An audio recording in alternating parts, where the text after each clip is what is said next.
The mud swallowed the front wheel of Julia Hale's cart with a sound like the earth itself was hungry, and she screamed for help into a mountain silence that answered with nothing but wind.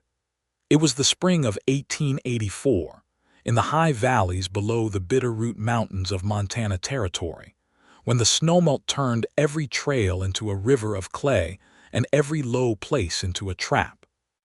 Julia had left her family's dairy farm before dawn, her cart loaded with 20 wheels of aged cheddar and soft young curds wrapped in muslin, bound for the town of Corbin Falls 3 miles distant, where the grocer had promised her a fair price if she could deliver before the Saturday market closed. She had made the trip a dozen times since her father's passing the autumn before, and she had told herself, as she always did, that a woman alone on a mountain road was no different from a man alone on the same road, provided she kept her wits about her. She had not counted on the low crossing near Miller's Creek turning into a bog deep enough to take a mule to its knees. Her horse, a patient bay gelding named Duke, had stopped struggling after the first 10 minutes, standing with his head low and his sides heaving, sunk to his hocks in a mire that seemed to tighten its grip with every passing moment.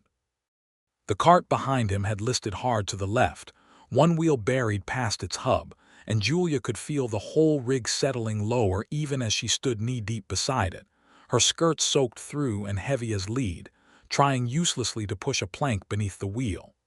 "Please," she said to no one, to the mountains, to the gray sky that threatened more rain. "Please, not today. Not the whole load." She had $200 of cheese in that cart, money that meant the difference between keeping her father's farm through another winter or losing it to the bank in Corbin Falls, and she was not a woman given to weeping, but she felt the sting of it building behind her eyes as the cart sank another inch while she watched. It was then that she heard the horse.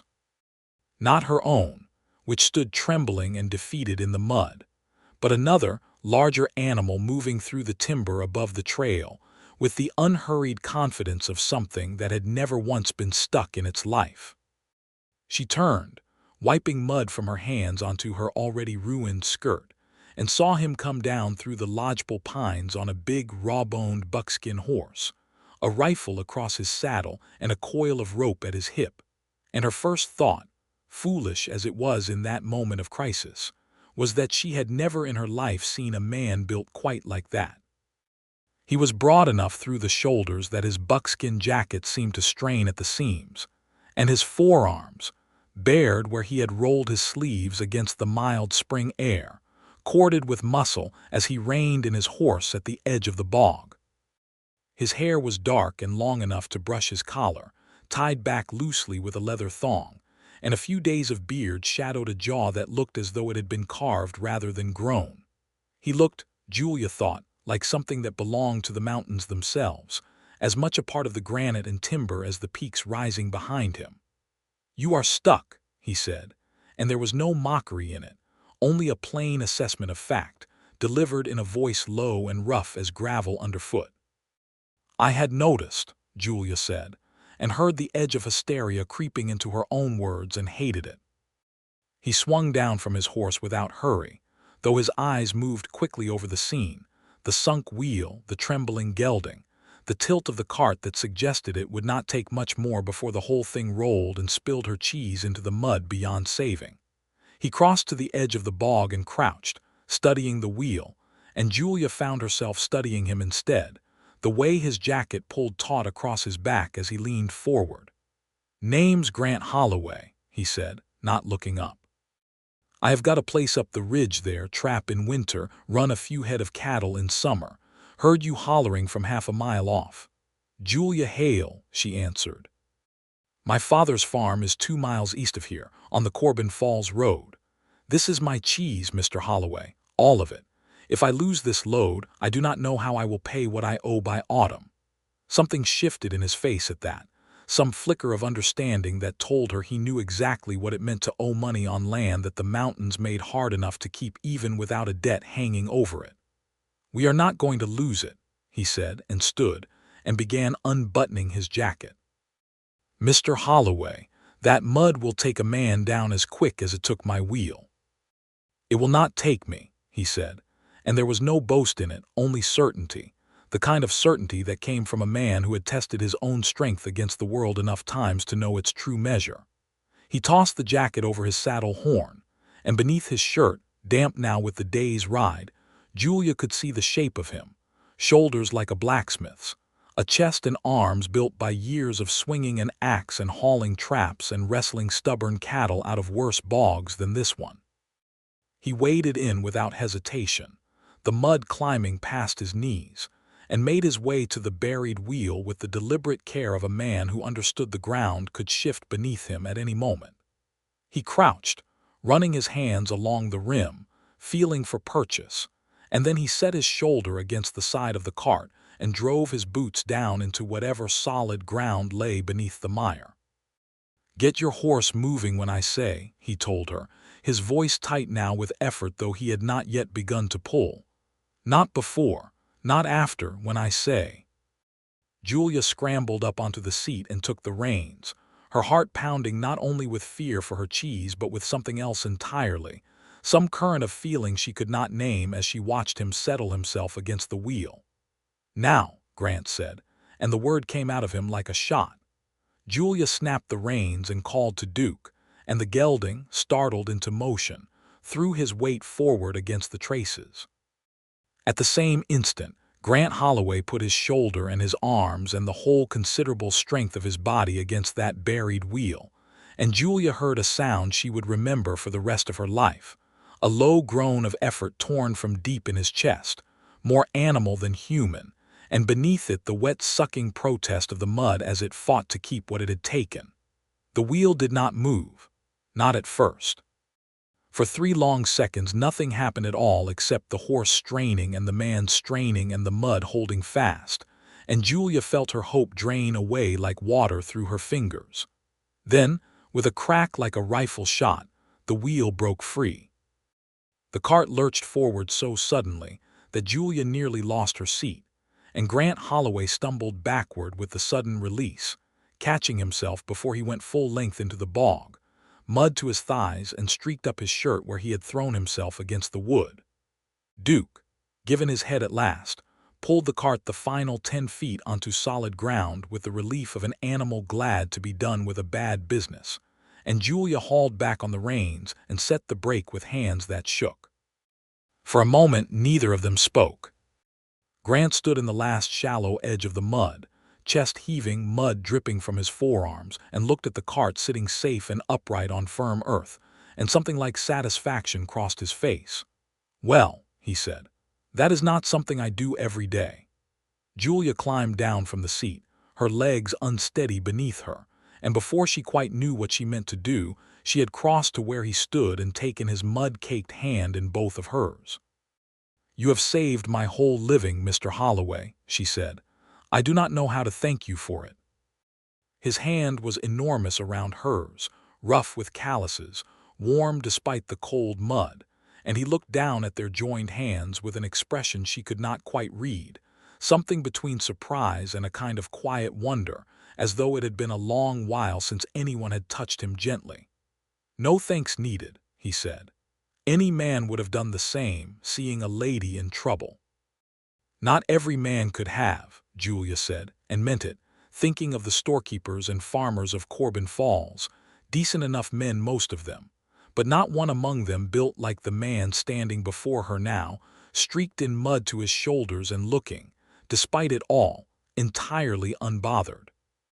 He released her hand, seeming almost embarrassed by the contact, and busied himself checking the cart's wheel, running his palm along the rim to check for cracks in the wood. "Wheel held," he said. "You were lucky. Another minute in that mud and it might have split. I was not feeling lucky an hour ago." "No," he agreed, and something like a smile touched the corner of his mouth, the first she had seen from him. "I expect you were not." Julia looked at the sky, gray and heavy with the promise of more rain before evening, and then at the mud still clinging to her rescuer's clothes, and felt a rush of gratitude so large it embarrassed her. "You are welcome to come to the farm and clean up," she said.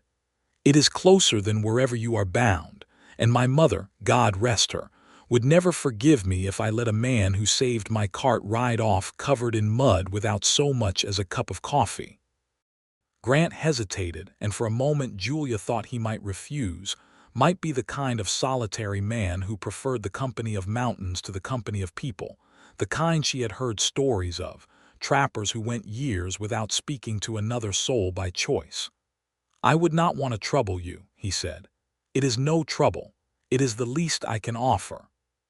He studied her for a long moment, his dark eyes moving over her face in a way that made her suddenly conscious of the mud on her own skirt, the disarray of her hair come loose from its pins during the struggle with the cart. "All right," he said finally. "I would be obliged." They traveled the remaining 2 miles to the Hale farm together, Grant leading his buckskin horse alongside the cart, and Julia found herself talking more freely than she had with any stranger in a long while, telling him of her father's death the previous autumn from a fever that had swept through the valley, of the debt he had left behind from a bad year of drought, of her determination to keep the cheese business running rather than sell the land and move back east to relatives, who had never approved of her father's choice to homestead in the mountains in the first place. Grant listened more than he spoke, but what he did say told her something of his own story, that he had come west after the war, that he had tried town life in Bozeman for a time and found it did not suit him, that he had built his cabin high on the ridge above Miller's Creek a decade before and had lived there since, trapping in winter and running a small herd of cattle in the warmer months, trading in Corbin Falls only when necessity demanded it. "Do you not get lonesome," Julia asked him, "up there by yourself?" He was quiet for a moment, and she wondered if she had overstepped, asked something too personal for a man she had known scarcely an hour. "I did not used to think so," he said at last, "but I suppose loneliness is a thing you do not notice until something breaks it, like a man does not notice a headache is gone until he stops having it." Julia turned that thought over in her mind and said nothing, but she felt its weight settle somewhere near her heart. They reached the Hale farm as the afternoon light began to slant gold through the pines, a modest but well-kept homestead with a barn, a spring house where Julia aged her cheese, and a farmhouse with smoke curling from its chimney where her Aunt Prudence, who had come to stay with her after her father's death, would be waiting with supper. Grant helped her unhitch Duke and see him settled with feed before he would allow himself to be led to the pump behind the house to wash the mud from his arms and face, and Julia found herself lingering nearby longer than was strictly necessary, watching the water run clean over muscles that flexed and shifted beneath his skin with every movement, and telling herself firmly that she was only being a good hostess. Aunt Prudence, a sharp-eyed woman of 50 with opinions about everything, took one look at the mountain man standing dripping in her dooryard and raised an eyebrow at her niece that spoke volumes, but she said nothing beyond an invitation to supper, and Grant, after a moment's hesitation, accepted. Supper that evening was a simple affair, ham and potatoes and bread and a wedge of Julia's own cheddar, but Grant ate with the appreciation of a man who did not often taste food. He had not prepared himself over a campfire, and he complimented the cheese with such genuine feeling that Julia found herself flushing with pleasure. "This is better than anything they sell in Bozeman," he said. "I mean that. My father learned the craft from his father back in Wisconsin," Julia said. "He always said the secret was patience. You cannot rush good cheese any more than you can rush a good life." "Sounds like a wise man." "He was," Julia said, and for a moment sorrow crossed her face like a cloud shadow over a field there and gone. "I miss him every day." Grant's hand, resting on the table, moved as though he meant to reach for hers, and then stilled itself, and Julia noticed the small, aborted gesture and felt something warm unfold in her chest. "My own father died when I was 17, Grant said, "killed in a logging accident back in Pennsylvania.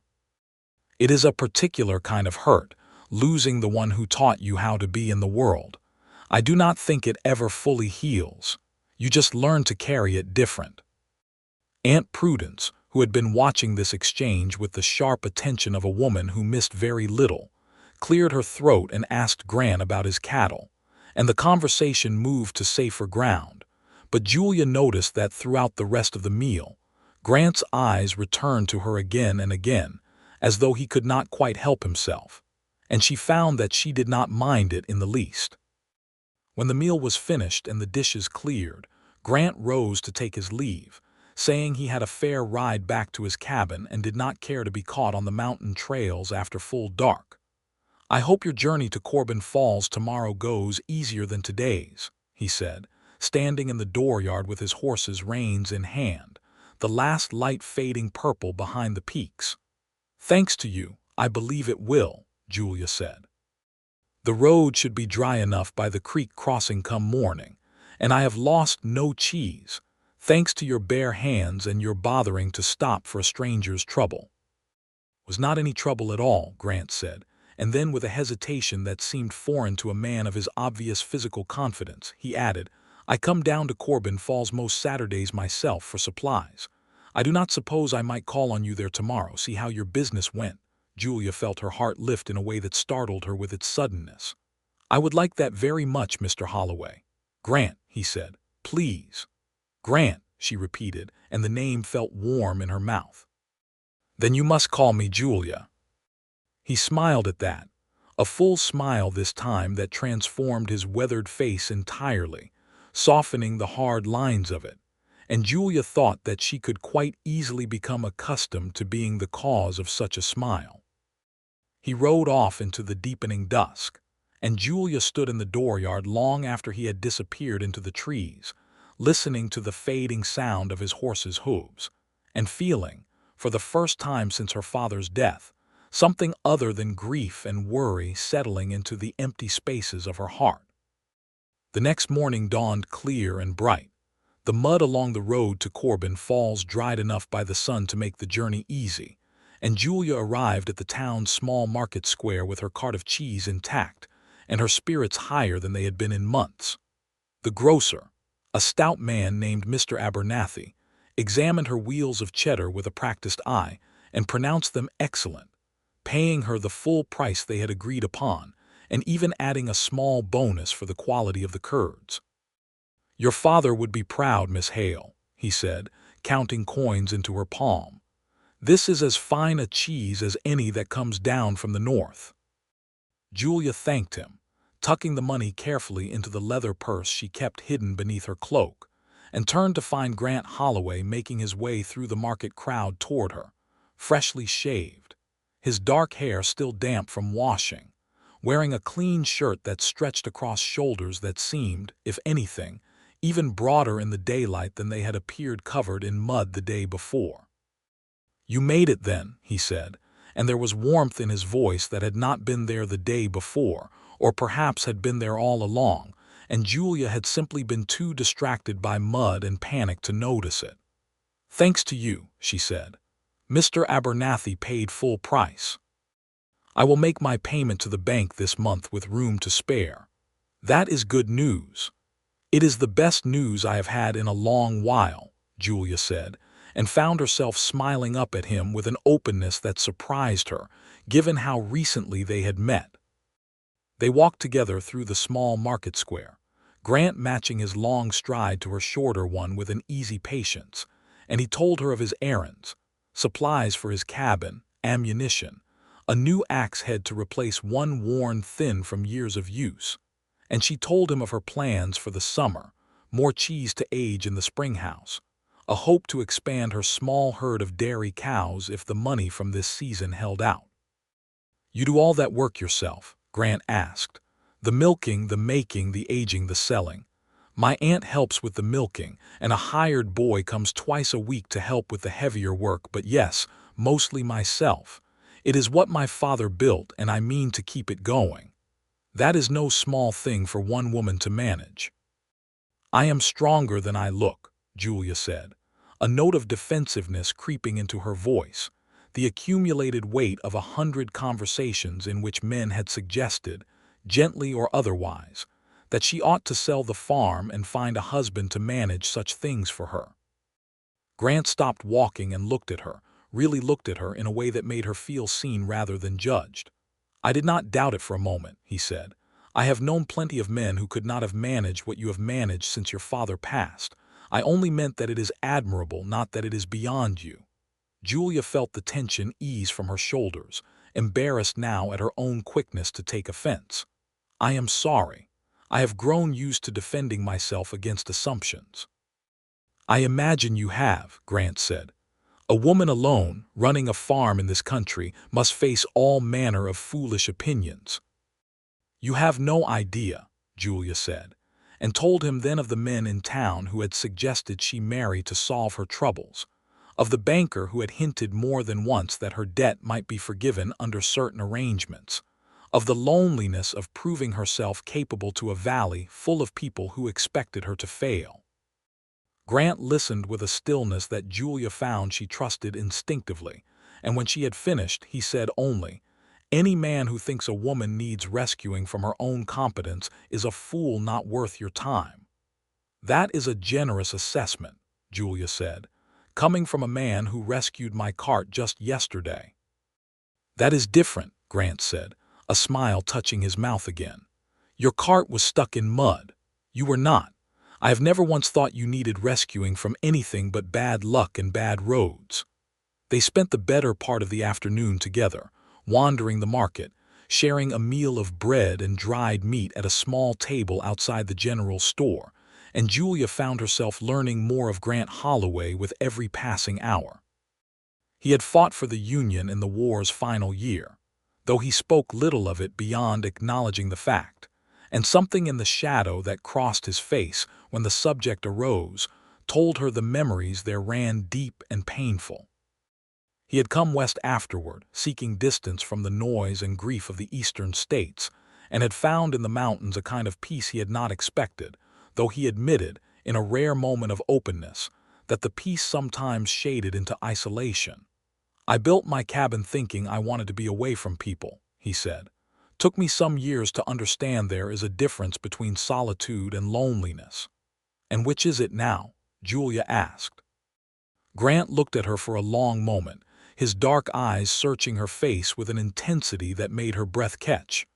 "I am beginning to wonder," he said quietly. By the time the market began to close for the day and Julia readied her now empty cart for the return journey, an understanding had settled between them, unspoken but unmistakable, that this would not be the last time they sought each other's company. "Might I call at your farm again?" Grant asked as he helped her hitch Duke to the cart. "Not out of any obligation, but because I find I would like to." "I would be disappointed if you did not," Julia said, and meant it entirely. Over the following weeks, Grant Holloway became a fixture at the Hale farm, riding down from his mountain cabin 2 and sometimes 3 times a week, always with some small excuse, an offer to help repair a fence, a gift of fresh venison for the table, a genuine interest in the workings of the spring house where Julia's cheese aged on wooden shelves in the cool, damp dark.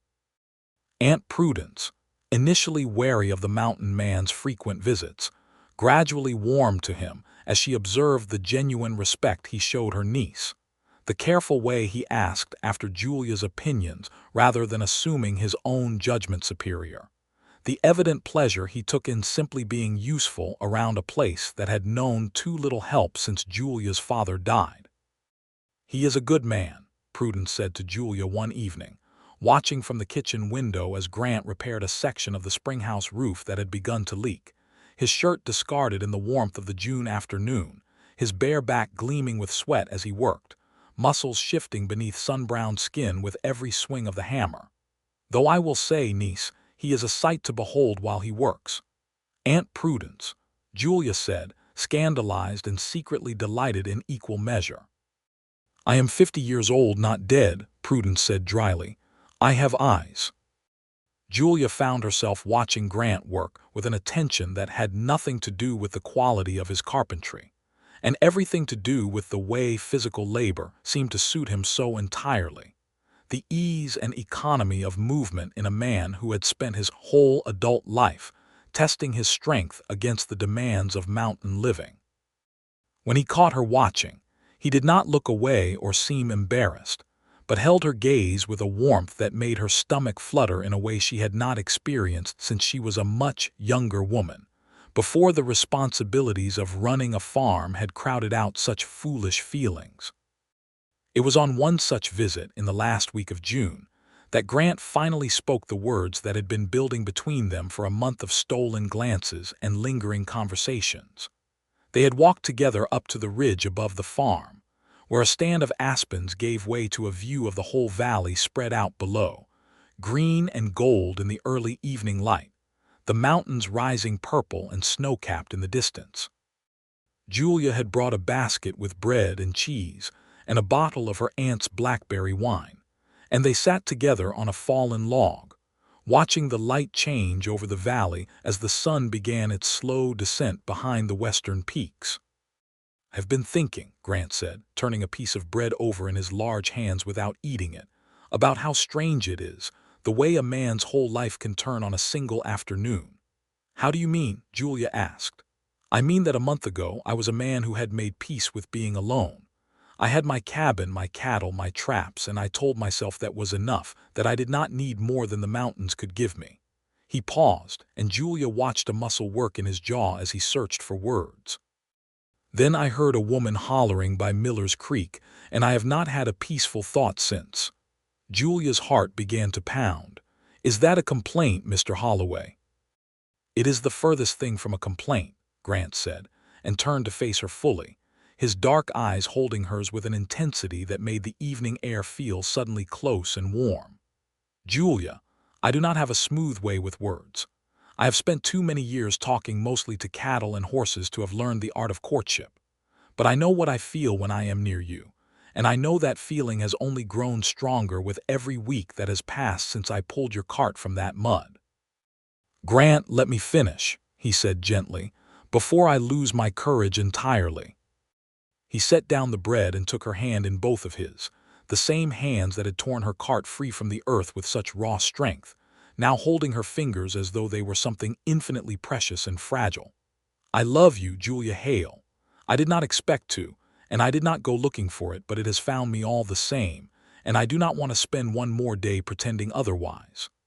Julia felt tears rising, unbidden and unstoppable, and did not try to hide them. "I love you too, Grant," she said. "I think I have known it for weeks, since you sat at my table and told me about your father, and I saw how much a man like you could feel, beneath all that strength." Grant's face broke into the full smile that Julia had come to treasure above almost anything else in the world, and he raised her hand to his lips and kissed her knuckles with a tenderness that seemed at odds with the sheer physical power evident in every line of his body, and yet was somehow perfectly consistent with the gentle soul she had come to know beneath the mountain man's rough exterior.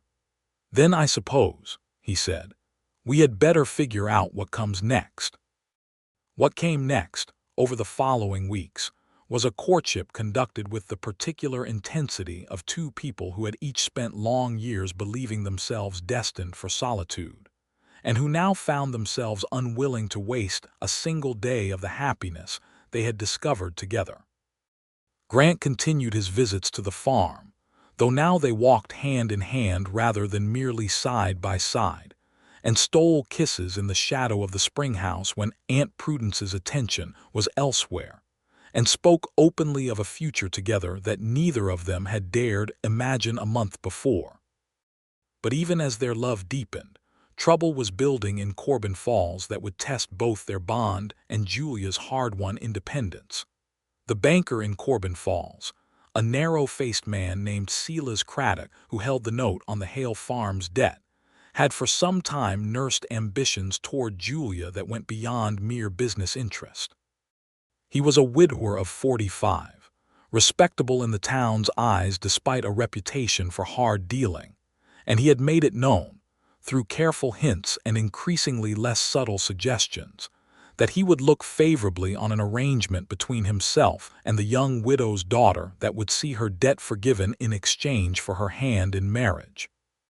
Julia had rebuffed these suggestions as gently as she could manage, unwilling to alienate the man who held her family's financial fate in his hands, But Craddock was not accustomed to being refused, and word of Grant Holloway's frequent visits to the Hale farm had reached him through the efficient gossip network of a small mountain town.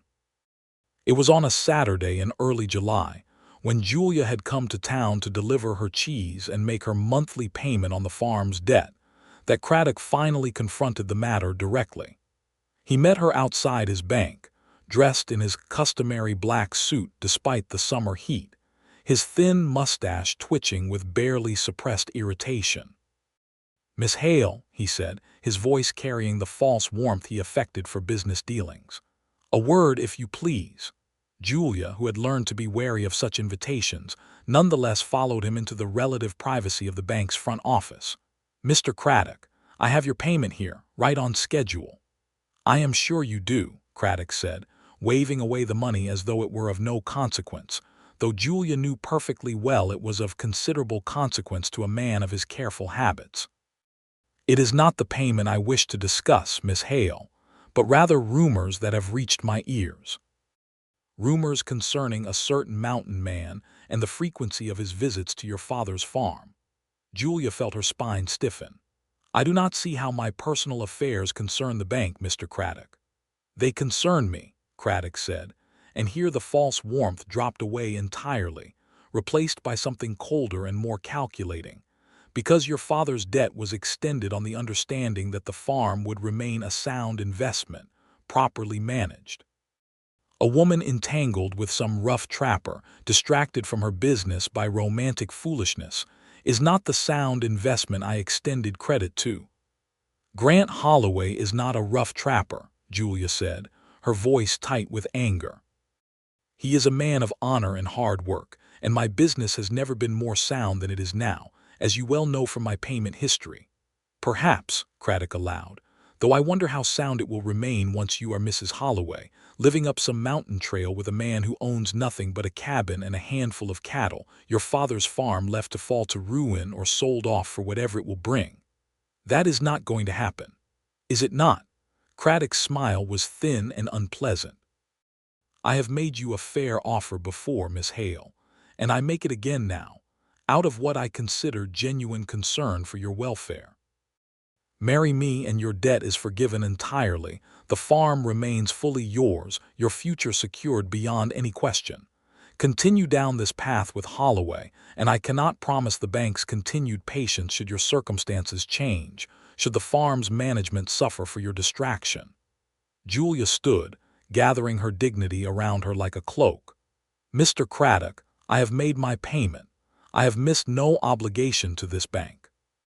My personal affairs, including whom I choose to love, are entirely my own business, and I will thank you to remember that our arrangement is a financial one and nothing more." She left the bank with her heart pounding, more from anger than fear, though a small cold thread of worry had lodged itself beneath her outrage. The knowledge that a man like Craddock held real power over her family's future, and might not take kindly to being refused a second time. She told Grant of the encounter that evening, when he arrived at the farm for supper, and watched his face darken with an anger she had not seen from him before, a flash of something fierce and protective that reminded her, despite his gentleness with her, that this was a man capable of considerable danger to anyone who threatened what he loved. "He has no right," Grant said, his hands clenched on the table before him, "to threaten your family's home over a personal grudge." "He has considerable right, unfortunately, given the debt," Julia said. "That is what frightens me, Grant. I have worked so hard to keep this farm independent of any man's control, and now Craddock holds it in his hands regardless."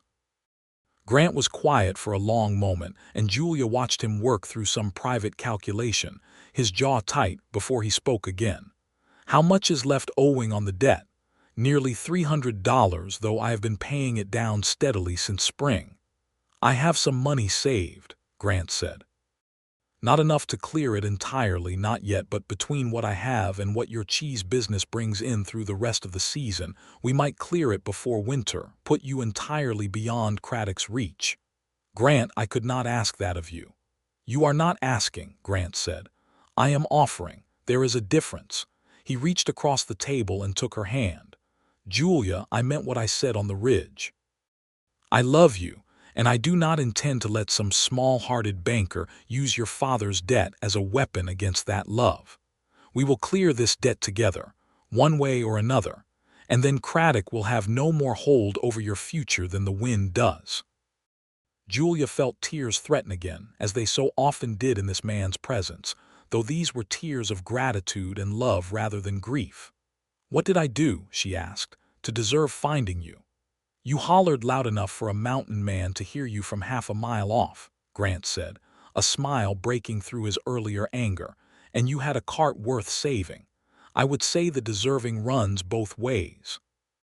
They spent the following weeks in a flurry of determined effort. Julia expanding her cheese production with the addition of 2 more dairy cows purchased with careful savings, Grant selling off timber from his own land, and taking on additional trapping work to build the funds needed to clear the debt, and both of them working toward a shared future with an intensity that only deepened the bond between them. Aunt Prudence, seeing the direction matters were heading, began quietly preparing for a wedding, though neither Julia nor Grant had yet spoken the word aloud. It was in August, during a particularly severe mountain thunderstorm, that circumstances forced the issue of their future to a dramatic head. Julia had been at the springhouse checking on a new batch of cheese when the storm rolled in with unusual speed, dark clouds boiling up over the peaks and the temperature dropping sharply in the space of minutes. She had started back toward the farmhouse when the first lightning struck close enough to shake the ground beneath her feet, and Duke, tied near the barn, spooked badly and bolted, dragging his lead rope free and galloping off into the tree line with the panic of an animal that had never learned to trust thunder. Julia, without thinking of her own safety, ran after him, calling his name into the rising wind, following the sound of his hoofbeats up the trail that led toward the ridge and beyond it, toward Grant's cabin. The rain came then, all at once, a sheeting downpour that turned the trail to mud within minutes and reduced visibility to a few feet in any direction, and Julia realized with a lurch of fear that she had lost sight of the horse entirely and had no clear idea any longer of the path back to the farm. She called out, her voice swallowed by the storm, and pressed forward through the timber, telling herself that she needed only to find shelter and wait out the worst of the weather. That panic would serve her nothing. But the ground here was unfamiliar, steep in places where she did not remember steepness, and when her foot caught on a root hidden beneath the rain-churned earth, she went down hard, her ankle twisting beneath her with a sharp jolt of pain that stole the breath from her lungs. She lay there for a moment, rain pounding down around her, pain throbbing through her ankle with every heartbeat, and felt fear close cold fingers around her chest. She was alone, injured, lost in a storm that showed no sign of relenting, and the light was beginning to fail toward evening. It was perhaps 20 minutes later, though it felt to Julia like hours, that she heard a voice calling through the rain, a voice she would have known anywhere, deep and rough and achingly familiar. "Julia, Julia, can you hear me?" "Grant," she called back, her voice cracking with relief. "Grant, I am here." He found her within minutes, appearing out of the gray curtain of rain like something conjured by her desperate hope, and the sight of him, soaked to the skin, his dark hair plastered to his head, moving through the storm with the sure-footed confidence of a man entirely at home in the mountains even at their most dangerous, made Julia's heart swell with a love so fierce it momentarily eclipsed even her pain. "I saw Duke run past my cabin without a rider," Grant said, dropping to his knees beside her, his hands moving over her with careful urgency, checking for injury. "I feared the worst. What happened?" "My ankle," Julia said. "I fell, chasing after him in the storm. I think it may be broken, or badly sprained at the least." Grant's face, already tense with worry, tightened further at this news, but his hands remained gentle as he examined the injured joint through her wet stocking, his touch clinical despite the obvious depth of his concern. "Sprained, I think, not broken," he said. "But we cannot stay here. My cabin is closer than your farm from this position, not a quarter mile through the trees. Can you bear weight on it at all?" "I do not know," Julia admitted. "I have not tried." "Then you will not have to," Grant said, and before Julia could protest, he had gathered her up into his arms as easily as if she weighed nothing at all, cradling her against his broad chest with a tenderness that belied the raw strength required for such a task, and began carrying her through the storm-lashed timber with sure, steady steps. Julia, held against him, felt the powerful beat of his heart beneath her ear, felt the flex and release of muscle in his arms and shoulders with every stride, and thought that she had never in her life felt so safe as she did in that moment, injured and soaked and lost in a mountain storm, held against the chest of a man strong enough to carry her through it. "You are shaking," Grant said, glancing down at her with concern as they made their way through the rain. "I am cold," Julia said, though it was not entirely true. Some of the trembling came from something else entirely, some overwhelming rush of feeling that had little to do with the temperature of the storm around them. "We will have you warm soon," Grant promised, and true to his word, within minutes they emerged from the trees to find his cabin rising before them, sturdy log walls and a steep-pitched roof designed to shed heavy mountain snow, smoke already beginning to rise from the chimney where he had apparently banked a fire before setting out to search for her. He carried her inside without pause, setting her carefully in a chair near the hearth, and moved quickly to build up the fire before turning his attention to her injured ankle, cutting away her wet stocking with a small knife produced from his boot, his touch gentle and professional as he examined the swollen joint in the growing firelight. "Sprained as I thought," he confirmed. "Badly but not broken. It will need rest and binding, but you will heal." "Thank you," Julia said, watching him work, "for finding me, for all of this." Grant looked up at her, firelight playing across the strong planes of his face, and something in his expression made Julia's breath catch. "I would search every storm in these mountains for the rest of my life," he said quietly, "if it meant finding you at the end of it." He bound her ankle with strips of clean cloth, his large hands surprisingly gentle in their work, and then busied himself hanging her wet cloak near the fire and finding a blanket to wrap around her shoulders. And Julia, watching him move about his small cabin with the easy competence of a man long accustomed to caring for himself, found herself imagining what it might be like to watch him care for a family, for children, for a life built together rather than separately. "You will need to stay the night," Grant said, not quite meeting her eyes as he said it, a rare uncertainty showing through his usual confidence. "The storm shows no sign of breaking, and you cannot walk on that ankle even if it did. I will send word to your aunt in the morning and sleep out in the barn myself, so there will be no question of impropriety." "Grant Holloway," Julia said, and something in her voice made him look up sharply. "I did not survive a fall in a thunderstorm to spend the evening worrying about what Corbin Falls society might think of two people who love each other sheltering from a storm together." "Julia, I trust you," she said simply. "Completely. I have trusted you since the moment you put your shoulder against my cart's wheel and pulled it free with nothing but your own strength. I do not intend to stop trusting you now, storm or no storm, propriety or no propriety." Grant was quiet for a long moment, studying her face in the firelight, and then he crossed the small cabin and knelt beside her chair, taking her hand in both of his. "I love you," he said, "more than I have words to express, and I want nothing more than to marry you properly before God and the whole valley if need be, so that no storm or banker or foolish notion of propriety need ever come between us again." Julia felt tears rising, this time entirely tears of joy. "Is that a proposal, Grant Holloway?" "It is," Grant said, "though I confess I had imagined a more romantic setting than a storm-battered cabin with you nursing a sprained ankle." "I would not trade this setting for any other," Julia said. "Yes, Grant. Yes, I will marry you." He kissed her then, gently, mindful of her injury, but with a depth of feeling that left no doubt of the passion banked beneath his careful restraint.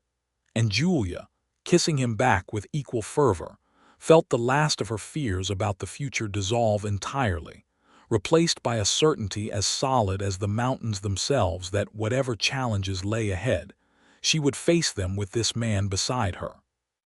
The storm raged on outside through the long evening, but within the cabin, warmed by the fire and by the closeness of two hearts finally acknowledging what had grown between them, Julia felt more content than she had in all the months since her father's death.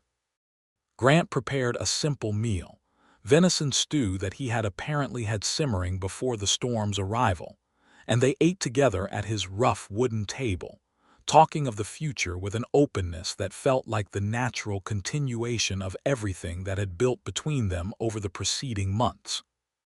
True to his word, Grant retired to the barn once the meal was finished, leaving Julia the comfort of his bed and banking the fire high enough to see her through the night. And though a part of her wished he had stayed, she understood and respected the careful honor that governed his actions, recognizing it as one more facet of the man she had come to love so completely. By morning, the storm had passed, leaving the mountain air washed clean and sparkling with dew, and Grant found Duke grazing calmly not a quarter-mile from the cabin, entirely recovered from his earlier panic. He rode the gelding back to the Hale farm to inform Aunt Prudence of Julia's whereabouts and safety, returning within the hour with the older woman's blessing and a wagon to carry Julia home to rest and recover properly. Aunt Prudence, upon hearing the news of the engagement, embraced her niece with tears of genuine happiness. "Your father would have approved of him," she said. "I am certain of it. He would have seen in Grant Holloway exactly what I see, a man of true character, strong enough to face any storm and gentle enough to deserve the love of a woman like you." The following weeks passed in a haze of happiness and practical preparation, Julia's ankle healing steadily under her aunt's careful nursing, wedding plans taking shape with a speed born of two people who had already wasted too much time in solitude and saw no reason to delay their union further. But the matter of Silas Craddock's debt remained unresolved, a shadow at the edge of their happiness that both Julia and Grant were determined to address before their wedding day arrived. It was in September, with the debt reduced through their combined efforts to a mere $50 remaining, that Craddock made one final attempt to assert his claim over Julia's future. He arrived at the Hale farm unannounced on a Sunday afternoon, dressed in his finest suit despite the ordinary day, and found Julia and Grant together on the porch, discussing wedding preparations with Aunt Prudence. "Miss Hale," Craddock said, his eyes flicking with poorly concealed distaste toward Grant, "I understand congratulations may be in order, though I confess I had hoped for a different outcome to our earlier conversation." "Mr. Craddock," Julia said, rising from her chair with the dignity that had become second nature to her over the months of managing her own affairs, "Grant Holloway and I are to be married in 3 weeks' time. I would ask that you respect that decision and confine our future dealings strictly to business." "Business is precisely what brings me here," Craddock said, and something in his tone made Grant rise as well, standing close beside Julia in a gesture of protective solidarity that did not go unnoticed by the banker. "It has come to my attention that your remaining debt stands at $50, a sum easily manipulated should the bank's board decide the farm's changed circumstances, namely your impending marriage to a man of no significant property, warrant reconsideration of the loan's terms. Are you threatening to call the loan?"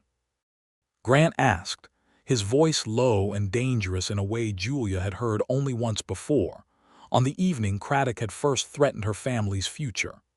"I am simply noting," Craddock said, though he took a half-step backward at the sight of Grant's expression, "that circumstances have changed since the original arrangement was made, and the bank reserves certain rights in such situations." "The bank reserves no rights beyond those explicitly stated in the loan agreement," Julia said, her voice cold and steady despite the fear that clenched briefly in her stomach. "I have read that agreement carefully, Mr. Craddock, and there is no clause regarding marriage or personal circumstances that would allow you to call the debt early provided payments continue on schedule. I have made every payment on time and in full, and I have $50 remaining, which I intend to pay in full within the week. Craddock's face reddened at being so directly confronted with his own bluff, and Grant, sensing the man's discomfort, pressed the advantage. "I believe," Grant said, "that you have made your position clear enough, Mr. Craddock, and I believe Miss Hale has made hers equally clear. I would suggest you return to Corbin Falls and prepare the paperwork for the final payment, unless you wish to explain to the Territorial Banking Commission why a properly serviced loan was called without cause, a conversation I do not think would reflect well on your institution's reputation." The mention of the Territorial Banking Commission and the implied threat of scrutiny into his business practices seemed to finally puncture Craddock's confidence entirely. He gathered what remained of his dignity and departed without further comment, and Julia watched him go with a mixture of relief and lingering anger at the months of anxiety his implicit threats had caused her. "That is the last we will hear from him, I expect," Grant said, watching the banker's buggy disappear down the road toward town. "I hope so," Julia said, leaning into Grant's side, grateful for the solid warmth of him beside her. "Thank you for standing with me against him." "Always," Grant said, pressing a kiss to the top of her head. "For the rest of our lives, whatever storms come, you will never face them alone again." True to Grant's prediction, Craddock made no further attempts to interfere in Julia's affairs, and within the week, she made her final payment on the farm's debt, walking out of the Corbin Falls Bank a free woman, her father's land and legacy entirely her own, unencumbered by any obligation beyond those she chose freely for herself. The wedding took place on a golden afternoon in late September, in the meadow below the ridge where Grant had first spoken his love for her, the aspens beginning to turn gold at the edges of their leaves, the mountains standing sentinel in the distance beneath a sky of impossible blue. The whole valley seemed to turn out for the occasion, Aunt Prudence having spread the news of the mountain man's rescue of the stranded cheesemaker's cart, until it had become something of a local legend. The story of Grant Holloway's bare-handed feat of strength, and the love it had sparked passing from household to household, until half of Corbin Falls felt personally invested in the couple's happiness. Julia wore a dress of simple white cotton, adorned with wildflowers gathered that very morning by Aunt Prudence and a handful of neighbor women who had become fast friends over the preceding months. And Grant, cleaned and pressed into a suit that clearly saw little regular use, looked so uncomfortable in his formal attire that Julia could not help but laugh with pure joy at the sight of him. This powerful mountain man rendered almost bashful by the weight of the occasion. "You look beautiful," Grant said, as she came to stand beside him before the traveling minister who had come from Bozeman for the occasion. "More beautiful than any morning I have ever seen in these mountains, and I have seen a great many beautiful mornings." "You look terrified," Julia said softly, smiling. "I am," Grant admitted. "I have faced grizzly bears with less trepidation than I feel standing here before you now." "There is nothing to fear," Julia said, taking his hands in hers. "Only a lifetime of happiness waiting for us."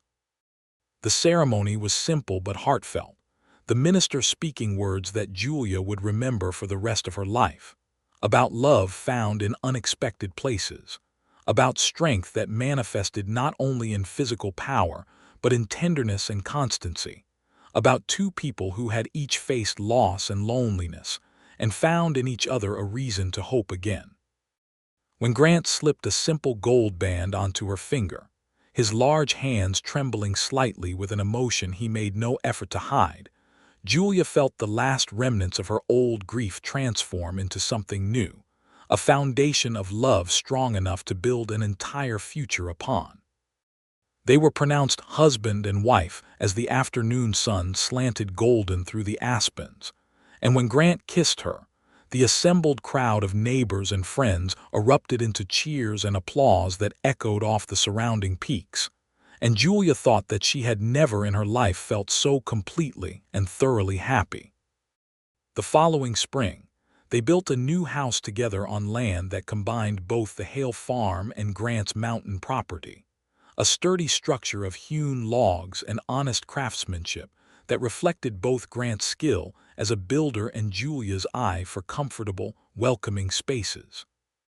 The cheese business flourished under their combined efforts, Grant's cattle providing additional milk to supplement Julia's original herd, and word of the quality of their products spread beyond Corbin Falls to towns throughout the territory, bringing a steady and growing income that secured their future beyond any question of debt or hardship.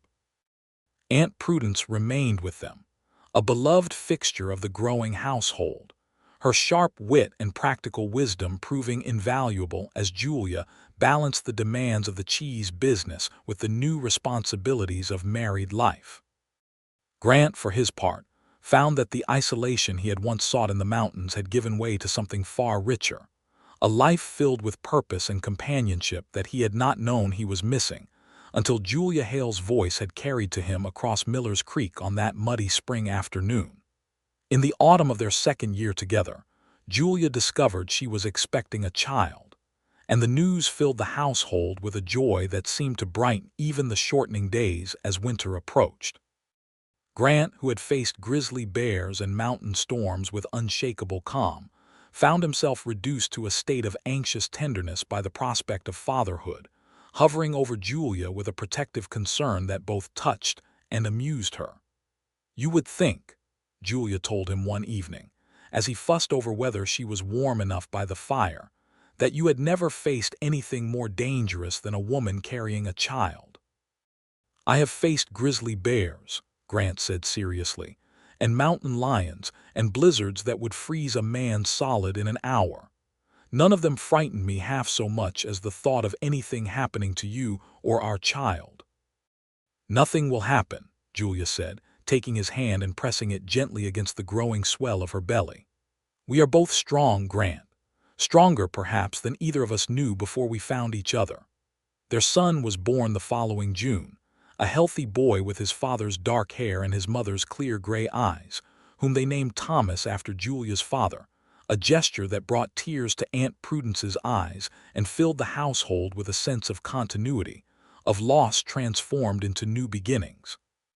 Grant held his son for the first time with hands that had torn a cart free from mud through sheer strength, now trembling with a gentleness that spoke to the depth of tenderness that had always lived beneath his powerful exterior. And Julia, watching father and son together, felt her heart so full of love she thought it might burst from the sheer weight of her happiness. 2 years later, a daughter followed, whom they named Margaret after Grant's own mother, long past but fondly remembered in the stories Grant told his children of his childhood in Pennsylvania before the war had changed everything and sent him seeking peace in the western mountains. The farm grew alongside their family, additional acreage purchased as the cheese business continued to prosper. A schoolhouse built in Corbin Falls that young Thomas would eventually attend alongside the children of neighbors who had watched the Holloway family's rise from struggling widow's daughter and solitary mountain man to one of the valley's most respected and beloved households. Silas Craddock, whose attempted manipulation of Julia's debt had become something of a cautionary tale among the valley's residents, eventually left Corbin Falls for opportunities in a larger territory town, his reputation never quite recovering from the whispered stories of his failed scheme against the now thriving Holloway family. Julia felt no particular satisfaction in his departure, only a quiet relief that the shadow of his interference had finally lifted entirely from her life. On the 10th anniversary of the day Grant Holloway had pulled Julia's cart free from the mud along Miller's Creek, the couple returned to that same spot, now grown into a family of 4 with 2 more children born in the intervening years, a second son they named James and a younger daughter called Emma, both of whom scrambled eagerly from the wagon to explore the creek bank while their parents stood together, remembering. 10 years, Julia said, leaning against her husband's broad chest as they watched their children play in the late afternoon light. "I can hardly believe how much has changed since that terrible, wonderful day." "The worst luck of my life," Grant said, wrapping his powerful arms around her, "and the very best all in the same afternoon." "I nearly lost everything that day," Julia said. "My father's cheese, his farm, his legacy. And found something far greater instead," Grant finished for her, pressing a kiss to her temple. "I have thought often over these years about what might have happened if I had ridden the other trail that morning, if I had not heard you calling, if that cart had simply sunk beyond saving before I arrived." "Do not think of it," Julia said, turning in his arms to face him. "We found each other, Grant. That is what matters. Whatever paths might have led elsewhere, we found the one that led here to this life, to these children, to this love that has only grown stronger with every passing year." "I love you," Grant said, the same words he had spoken on the ridge above the farm all those years before, still carrying the same depth of feeling, perhaps deepened further by a decade of shared life and shared struggle and shared joy. "More today than I did 10 years ago, if such a thing is possible." "It is entirely possible," Julia said, smiling up at him with all the love she had carried for this man since the moment she had watched him wade into that mud without hesitation, without thought for his own safety or comfort, simply because a stranger had needed help, and he was the kind of man who gave it freely. "I love you more each day too, Grant Holloway. I expect I always will." Their children's laughter carried across the creek as the sun began its descent toward the western peaks, painting the sky in brilliant shades of orange and gold, and Julia Hale Holloway stood in the circle of her husband's strong arms, in the shadow of the mountains that had first brought them together, and felt nothing but gratitude for the muddy spring afternoon that had changed the entire course of her life, and his, and led them both to a happiness neither had dared imagine before that fateful meeting at Miller's Creek. The cheese business they had built together continued to prosper for decades to come, eventually passing to young Thomas when he came of age and took a wife of his own, a legacy of hard work and quiet excellence that traced its roots back to Julia's father's original craft and forward into a future neither he nor Julia could have fully imagined on that difficult autumn, when he first taught his daughter the patient art of cheesemaking. Grant's mountain land, too, remained in the family, his grandchildren eventually learning to ride the same trails their grandfather had once traveled alone, before love had transformed his solitary existence into something rich with family and connection. And always, in the stories told around winter fires and summer gatherings alike, the tale persisted of how it had all begun, of a mountain man's bare-handed strength pulling a stranded cart free from mud that threatened to swallow it whole, of the love that had bloomed from that chance encounter and grown, over the years, into a family, a legacy, a life built on the solid foundation of two people who had found in each other exactly what each had been missing. Without ever quite knowing, they were searching for it at all. Grant Holloway lived to see his grandchildren grow tall, his strength undiminished well into his later years by the hard, honest labor that had shaped his body and his character alike. And Julia Hale Holloway never once regretted the muddy spring morning when her father's cheese cart had sunk into the earth along Miller's Creek, for it had led her, in the end, to the truest happiness she had ever known, held safe within the strong and gentle arms of the mountain man who had saved her cart. And in doing so, had saved her heart as well.